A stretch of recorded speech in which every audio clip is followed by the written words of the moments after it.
کہ من نفذ عن مسلم قربتن فی الدنیا نفذ اللہ عنہ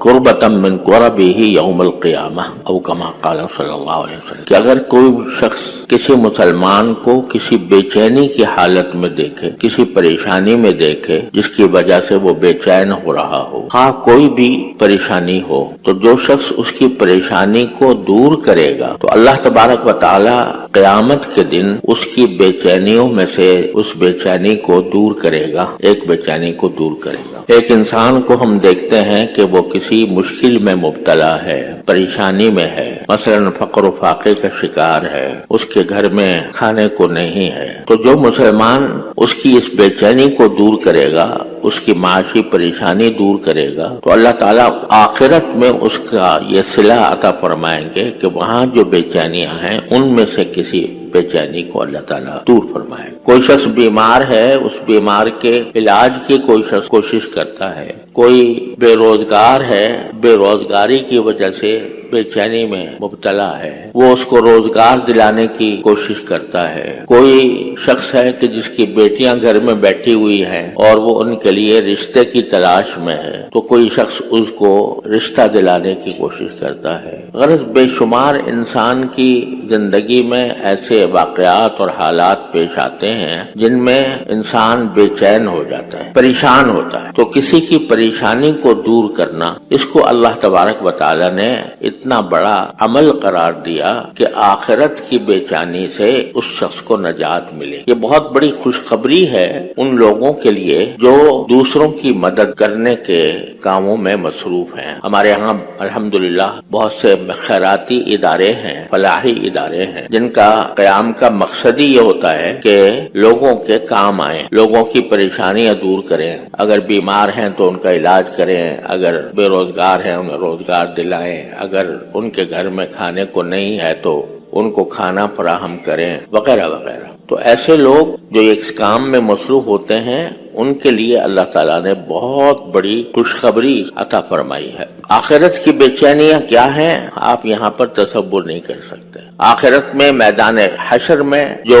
انسانوں کی کیفیت ہوگی اس کا ذکر قرآن کریم میں بھی آیا ہے اور احادیث میں رسول کریم صلی اللہ علیہ وسلم نے بھی بیان فرمایا۔ قرآن کریم نے یہ فرمایا کہ وہ دن ایسا ہوگا کہ یوم یفر المرء من اخیہ وامہ وابیہ وصاحبتہ وبنیہ، کہ وہ دن ایسا ہوگا کہ آدمی اپنے بھائی سے بھاگے گا اور اپنے ماں باپ سے بھاگے گا، اپنے بیوی بچوں سے بھاگے گا۔ کیا مانا کہ اگر وہ اس کو فریاد کے لیے بلائیں گے، بھئی میں اس بے چینی میں مبتلا ہوں، تم کچھ میری مدد کرو، تو وہ بھاگا، بھئی میں خود اپنی جان میری جان پر پڑی ہوئی ہے، میں مصیبت میں مبتلا ہوں، تو میں تمہاری کیسے مدد کر سکتا ہوں۔ بھائی بھائی کی بات نہیں سنے گا، باپ بیٹے کی بات نہیں سنے گا، شوہر بیوی کی اور بیوی شوہر کی بات نہیں سنے گی، کیونکہ ہر ایک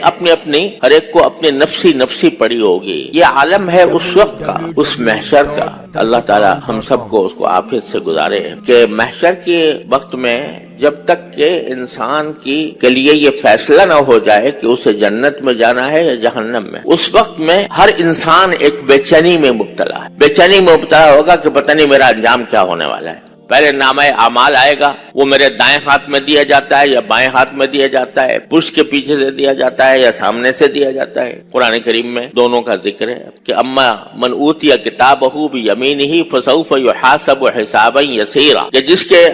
دائیں ہاتھ میں نامہ اعمال دیا جائے گا اس سے بہت معمولی قسم کا حساب لیا جائے گا، اور من اوتی کتابہ وراء ظہرہ فسوف یدعو ثبورا، کہ جس کے پشت کے پیچھے سے بائیں ہاتھ میں نامہ اعمال دیا جائے گا تو وہ اپنی ہلاکت کو پکارے گا کہ کاش میں مری جاؤں، کیونکہ آگے جہنم کا عذاب اس کو نظر آ رہا ہو۔ جب تک یہ فیصلہ نہ ہو جائے، ایک تو اس وقت انسان کو ہر ایک کو اپنی پڑی ہوگی، کوئی دوسرے کا بوجھ اٹھانے کو تیار نہیں ہوگا، دوسرے سے کی مدد کرنے کے قابل نہیں ہوگا۔ لہذا یوم یفر المرء من اخیہ وامہ وابیہ، آدمی اپنے بھائی سے بھاگے گا، یعنی اس سے کہا کہ بھائی تم جانو تمہارا کام جانے, مجھے تو اپنی پڑی ہوئی. اور دوسرے اس وقت جبکہ وزن ہو رہا ہوگا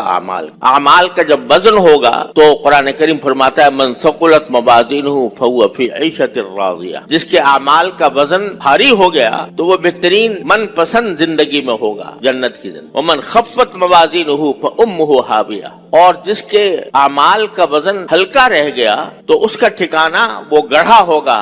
جنت کا گڑھا. امہ ہاویہ وما ادراک ما ہی, اور تمہیں کیا پتا کہ وہ گڑھا کیسا ہے. نارن حامیہ, وہ بھڑکتی ہوئی آگ ہوگی جس میں اس کو جالے جانے کا خوف ہوگا. تو اس وقت میں جب حساب و کتاب ہو رہا ہوگا تو انسان اس بے چینی میں ہوگا کہ میرا انجام کیا ہونے والا ہے. اس وقت میں کوئی بھائی کسی بھائی کی مدد نہیں کر سکے گا, ماں باپ کسی اولاد کی مدد نہیں کر سکیں گے, شوہر بیوی کی مدد نہیں کر سکے گا, بیوی شوہر کی مدد نہیں کر سکے گی. اتنی بے چینیوں کے عالم میں وہ لوگ جو دنیا میں لوگوں کے کام آیا کرتے تھے, وہاں تو کوئی کام نہیں آئے گا, لیکن دنیا میں جو دوسروں کے کام آیا کرتے تھے, دوسروں کی مدد کیا کرتے تھے, دوسروں کی پریشانیاں دور کرنے میں لگے رہتے تھے, وہ اللہ تعالیٰ ان کی بے چینیاں اس وقت دور فرمائے. من نفس عن مسلم کربۃ فی الدنیا نفس اللہ عنہ کربۃ من کرب یوم القیامہ, قیامت کی بے چینیوں میں اس وقت میں اللہ تبارک و تعالیٰ کہ بھائی دیکھو یہ میرا بندہ یہ دوسروں کے کام آتا تھا, یہ اگر کوئی بے روزگار ہوتا تھا اس کو روزگار دلا دیتا تھا, کوئی